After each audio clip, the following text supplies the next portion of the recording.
बात में आपका स्वागत है। आज मेरे साथ हैं भारतीय राजनीति के ऐसे सुपरस्टार जिन्हें किसी डायरेक्टर की दरकार नहीं है। आइए मुलाकात करते हैं बीजेपी के राष्ट्रीय अध्यक्ष श्री लालकृष्ण आडवाणी जी से। आडवाणी साहब, इतनी सी बात में आपका स्वागत है।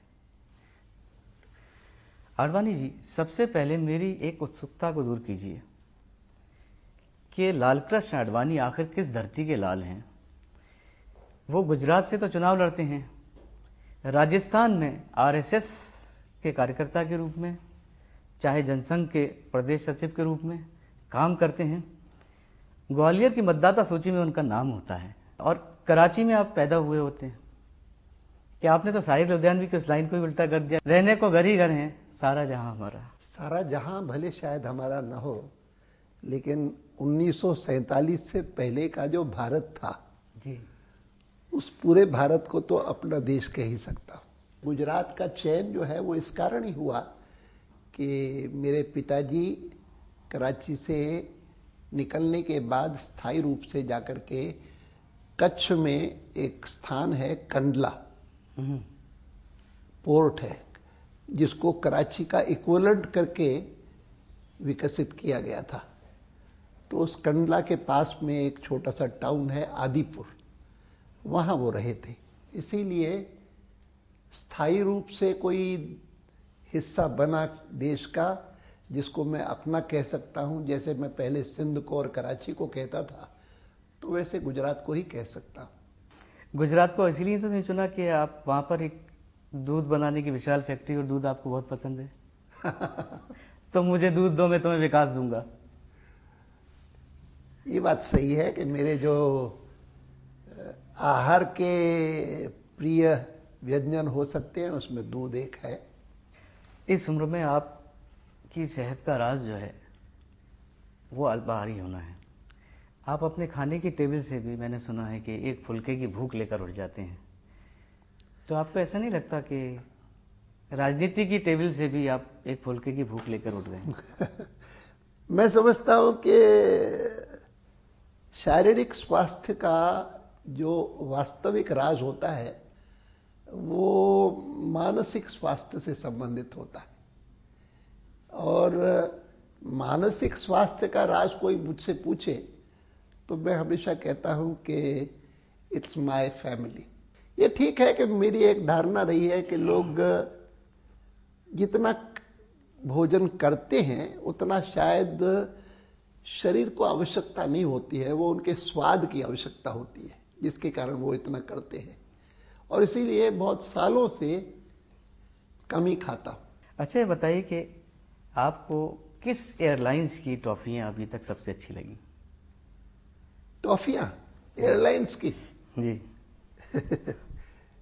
मैं नहीं कह सकता भाई, क्योंकि एयरपोर्ट से जब आप वापस आते हैं मुझे तो आपकी जेब में बहुत सारी टॉफियाँ मिलती हैं। मेरी लड़की प्रतिभा जो ले आती है मैं उसका उपयोग करता हूँ, क्योंकि रास्ते चलते कोई बच्चे मिल जाते हैं उनको दे देता हूँ, खुद भी खाता हूँ, ऐसा नहीं मैं नहीं खाता हूँ। जी जी। अच्छा आडवाणी जी, सास भी कभी बहुती का क्या एनडीए का कॉमन मिनिमम प्रोग्राम का मामला है क्या? आप भी देखते हैं, मनोहर जोशी जी भी देखते हैं, अभी मैंने उनसे बात की थी एक बार, तो रात को अपना रिकॉर्ड करवा लेते हैं अगर नहीं देख पाते हैं। मेरा ऐसा शौक तो नहीं है कि मैं रिकॉर्ड करवाऊँ, खास करके जब बाद में कुछ ऐसा हो गया है कि ये ठीक है कि मैं देखता हूँ जब भी कोई अवसर मिलता है। ये पाकिस्तान के तन्हाई और समुंदर से ज्यादा अच्छा सीरियल है। तन्हाई और समुद्र में मुझे तो तन्हाई बहुत अच्छा लगा था, बहुत साल पहले जब 1978 में वहां गया था पाकिस्तान, तब मैं सूचना प्रसारण मंत्री था। तब भी उतना ही हंगामा हुआ था जैसा इस बार हुआ? इस बार हंगामा वहां नहीं हुआ, इस बार हंगामा यह हुआ। वहां तो ऐसा उत्साह था और वहां ऐसा स्वागत सत्कार था जिसकी कभी कोई कल्पना नहीं कर सकता था। तो इस बार तो ज्यादा स्वागत हुआ है आपका? बहुत ज्यादा हुआ है। पिछली बार नहीं था, पिछली बार एक सामान्य था जी। तब मैंने वहां के सूचना मंत्री से बातचीत करते हुए कहा था, फिल्म में हमारी आपके यहाँ आए, आपकी हमारे यहाँ आए तो अच्छा होगा। तो उन्होंने कहा नहीं, हमारी फिल्म इंडस्ट्री पसंद नहीं करती, हमारी फिल्म इंडस्ट्री को लगता है कि उनको नुकसान होगा। मैंने कहा मान लिया, मैं एक क्षण के लिए मान लेता हूँ, तो भी 5 अच्छी फिल्में आप हमारे पास भेज दीजिए, हम 5 अच्छी फिल्में आपके पास भेज देंगे और फिर मैंने उन्हें कहा कि मैं कम से कम टेलीविज़न के बारे में कह सकता हूं कि हमारा टेलीविज़न इतना डेवलप नहीं है। आपकी तन्हाई और आपके ये जितने सारे सीरियल्स हैं उसकी तुलना में हमारे पास कुछ नहीं। आपको फिल्में देखने का बहुत शौक है। जब मैं अभी आया था तो आप अंदर फिल्म देख रहे थे।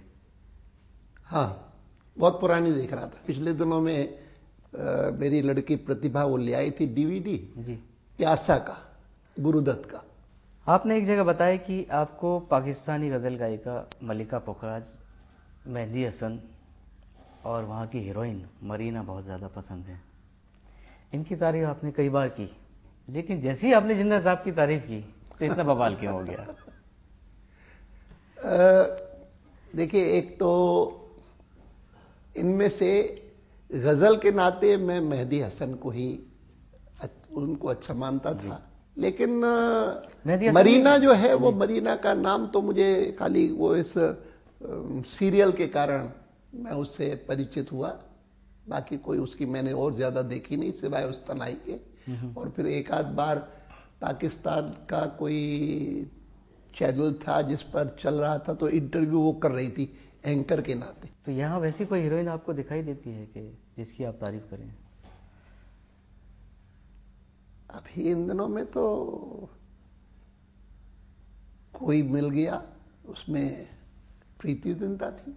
लेकिन जो मैंने मुद्दे की बात कही कि आपने इन सारे पाकिस्तानियों की तारीफ की तो कोई हंगामा नहीं हुआ, सबको पता थी ये वाली बात, लेकिन जिन्ना की आपने जैसी तारीफ की तो एकदम बवाल हो गया।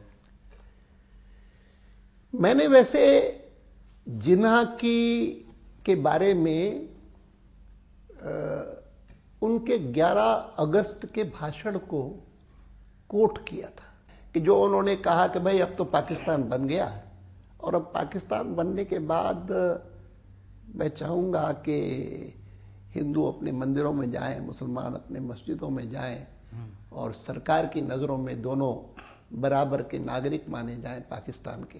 जब उन्होंने मुझे मंदिरों का उद्घाटन करने के लिए बुलाया तो मुझे लगा कि चलो पहली बार सही इतने सालों में अगर उन्होंने किया है तो मैं उनको ये कह सकूं कि यही बात आपके फाउंडर ने तब कही थी कि ये होना चाहिए। तो आपको लगता है कि यहाँ लोगों ने समझने में गलती की इसको? मुझे कुछ नहीं कहना, ठीक है, होता है तो कभी कभी। आडवाणी साहब, आपने हमसे अपने दिल की बातें बड़े खुलकर की। इतनी सी बात में आने के लिए बहुत बहुत शुक्रिया। इतनी सी बात को देखने वालों को सबको मेरा नमस्कार।